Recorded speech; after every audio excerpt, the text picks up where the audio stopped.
O caráter celestial deve ser adquirido na terra ou jamais se poderá obter. Comece, portanto, imediatamente. Não se iluda de que virá tempo em que poderá fazer mais facilmente um diligente esforço do que agora. Cada dia aumente a sua distância de Deus. Prepare-se para a eternidade com um zelo, tal como ainda não manifestou. Eduque sua mente a amar a Bíblia, a amar a reunião de oração e a hora da meditação. E, acima de tudo, a hora em que a mente entra em comunhão com Deus.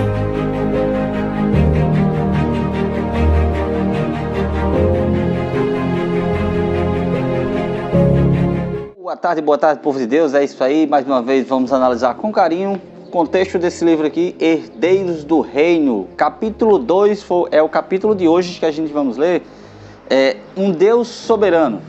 Olha só essas frases. O mundo não está sem um governante, escrita por Ellen Goldwhite. Agora, confie em Deus em meio à escuridão, até que a luz volte.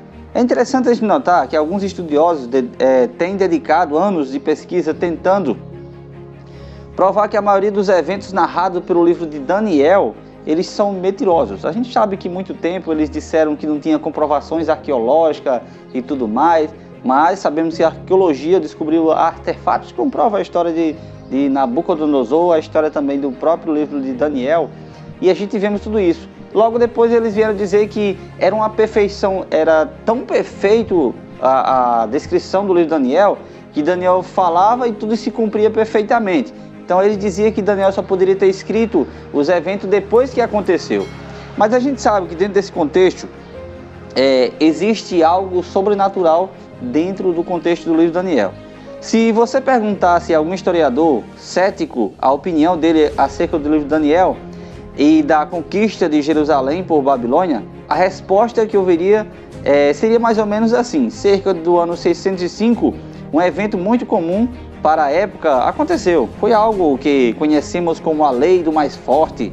O poderoso antecedente reino de Babilônia, com um incrível poder militar, invadiu e conquistou a pequena decadente nação de Judá. Então, um historiador cético, você vai ouvir essa informação. Algo normal aconteceu, o que já acontece. Um império soberano derrotou um império inferior, chamada tribuzinha qualquer. A gente vemos que, em toda a história, na verdade, a gente vemos que por trás de tudo isso existe um Deus soberano. Mas, diante desse contexto, a gente vê algo acontecendo ali mesmo. Olha só. Mas naquele momento, esses montes estavam devastados, as portas de Sião queimadas, e a cidade de Deus via seus filhos sendo levados para uma terra estranha. Por que Deus permitiu que uma coisa assim acontecesse? Afinal, não era aquela uma nação especial? Não teria Deus prometido àquele povo um rei vindouro, o Messias? Como poderia o imperador pagão violar a santidade do templo de Deus e sair impune? Por que Deus não fez nada? A gente vemos que ali logo no primeiro capítulo, Nabucodonosor vem, invade Babilônia e devasta tudo ali. Mas diante desse contexto, a gente vê algo acontecendo dentro do livro de Daniel e nos outros contextos da palavra de Deus também. Esse livro vem nos destacar algo muito importante que a gente precisa analisar. Intencionalmente, olha só que interessante, intencionalmente Daniel decidiu começar seu livro omitindo informações interessantes, como sua infância em Jerusalém, quem eram seus pais, qual era a ligação dele com Ananias, Misael e Azarias, Sadraque, Mesaque e Abednego, que foram mudados os nomes, e a realidade política de Judá antes da deportação dos habitantes de Jerusalém para a Babilônia. Daniel foi direto ao que ele considerava essencial para a compreensão de seu livro. Deus é soberano e o desenrolar da história está completamente sob a direção divina.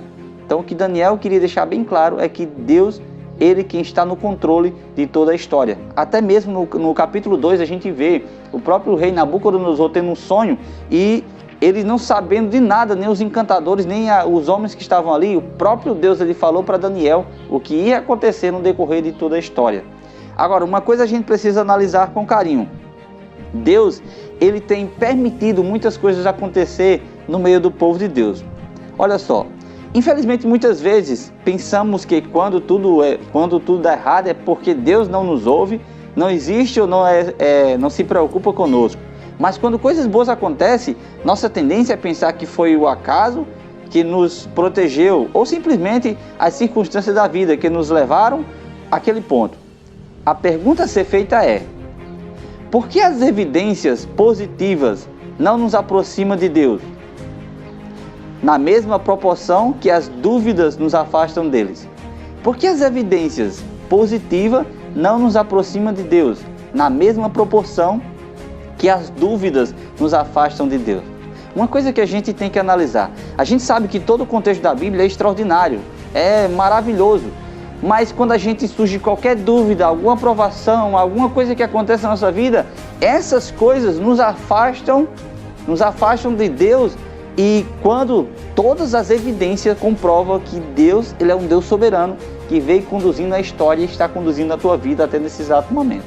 Então, nesse livro aqui, no capítulo 2, é justamente isso que o livro vai destacar, que Deus, ele é soberano e tudo o que está acontecendo está sendo sob a permissão de Deus. Cabe a cada um de nós saber de que lado estamos. A gente sabe que aqueles 4 jovens foram levados para a Babilônia. Eles estavam dentro de Babilônia, mas Babilônia jamais habitou em seu coração. Quem habitou no coração deles foi um Deus soberano. Que Deus possa abençoar vocês nessa tarde. E eu convido vocês a orar nesse exato momento.